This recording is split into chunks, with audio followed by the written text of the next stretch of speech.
Hello' বন্ধুসকল, কেনেকুৱা আছে আপোনালোক? আশা কৰোঁ আপোনালোক সকলোকে চব ভালেই আছে। আজি এনেই ঘৰতে আছোঁ, তাকে ভাবিলোঁ সৰু এটা ব্লগ বনাওঁ। তাকে ভাবিলোঁ আজি আপোনালোকক আমাৰ ঘৰৰ ছাদৰ ওপৰত যিখন বাগিচা সেইখনকে দেখাওঁ বুলি ভাবিলোঁ। তো আহকচোন চাওঁ আমাৰ ছাদত কি কি বাৰু গছ ফুল আছে। তো প্ৰথমতে আমি আৰম্ভ কৰোঁ আপোনাৰ এইটো গছ।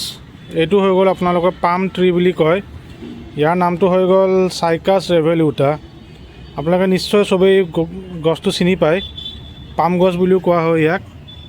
এই চাব পাৰে অলপ বিন্ধে গছটো, অলপমান পাতবোৰ অলপ ধাৰ আছে ইয়াৰ।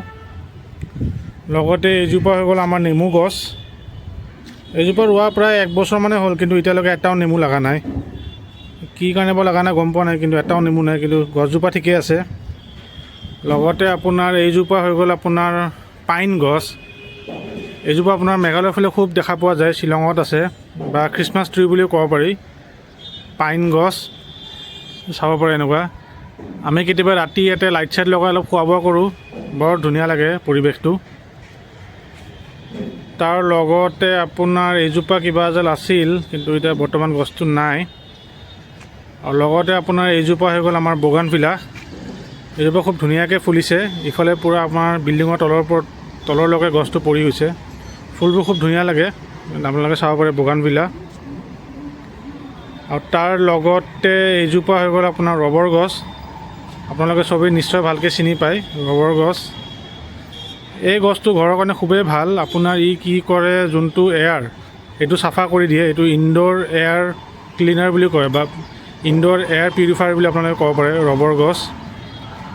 আৰু তাৰ লগতে এযোৰ ফুল আছে, হিবিস্কাছ ফুল। আপোনালোকে সকলোৱে চিনি পায় চাগে হিবিস্কাছ ফুল।